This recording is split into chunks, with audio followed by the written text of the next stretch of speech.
Deepto answer me or else. Or else what? কি হবে? চেঁচাবি, কিস্তাবি নাকি ব্রেকআপ করবি? That's what you want, right? ও না না না না না না, তোকে তো দুদিক ব্যালেন্স করে চলতে হবে। ভাই কি কি বলছিস? এ ভাই প্লিজ, থাম। আমাদের সাথেই এরম হয়। তোর সাথে নেহা কি করেছিল মনে কর। এই মেয়েগুলো না এরমই হয়,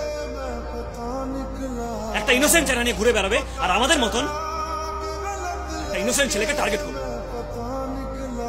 ইউজ করবে, ফিলিংস দিয়ে খেলবে, বাট ছাড়বে না। একটা কোনায় চুলিয়ে ফেলে দেবে। এদিকে সুন্দর দেখতে একটা বড়লোক ছেলে তার সাথে ঘুরে বেড়াবে। দেখেছি তোকে আর তোর রূপমকে হাত করতে।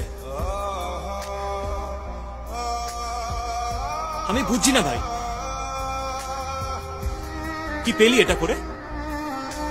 আমার থেকে লাভের লাভ তো কিছু পাচ্ছিলি না। মজা পাস নাকি? হ্যাঁ, তোরা নাচাবি, আমরা নাচবো, দেখবি, মজা নিবি, রাইট?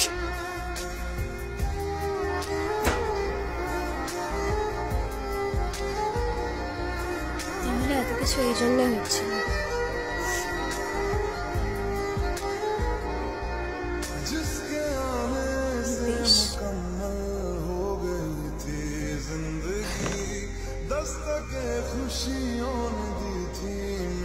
তখন আমি ক্লাস 5-এ পড়তাম।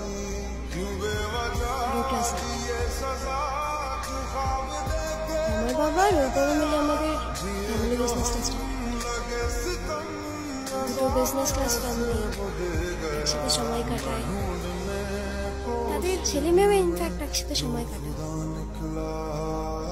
তখন ওই একটা ব্যাপার হয় না যে দুটো ফ্যামিলি থেকে বলতে থাকে এদের দুজনের বিয়ে দেবো। আমিও শুনে নাচতাম,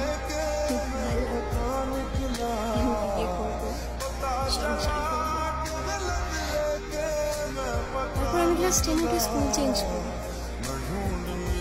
প্রেশারে আসি বাবা মা ওর বাড়ি গেলে আমায় শুনে দিয়ে যেত, বা ও আমার বাড়ি এলে আমি শুনি দেখাটা কম হতো, কিন্তু কথাটা হতো অলওয়েজ। তারপর এমন একটা ঘটনা ঘটে যেটা খুবই সাংঘাতিক।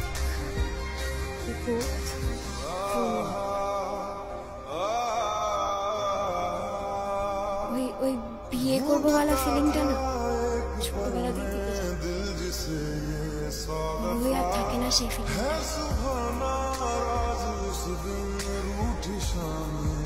5-এ পড়তাম ভাই, মানে বিয়ে বলা যাবে না, তো দূরের কথা।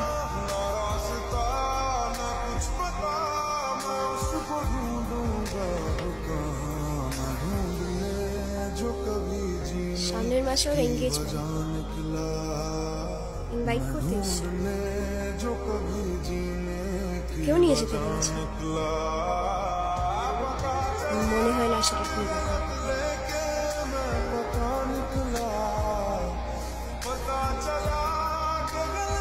তুই এরম বলিস না, মানে মার কোনো অসুবিধা নেই। হ্যাঁ মানে সত্যি বলছি, তুই আমাকে মার কোনো অসুবিধা নেই। তোকে যা তা শুনেছি আমি, রিয়েলি ডিজার্ভ ইট। মানে ভুল ভাল, প্রচন্ড ভুল ভাল শুনেছি। তুই তো রাগটা বের কর। তুই মেরে দিলি? তুই তো বলি মারতে, আর আমি তো এমনি বললাম মারতে, যাতে তোর রাগটা কমে। ছামে তো তুই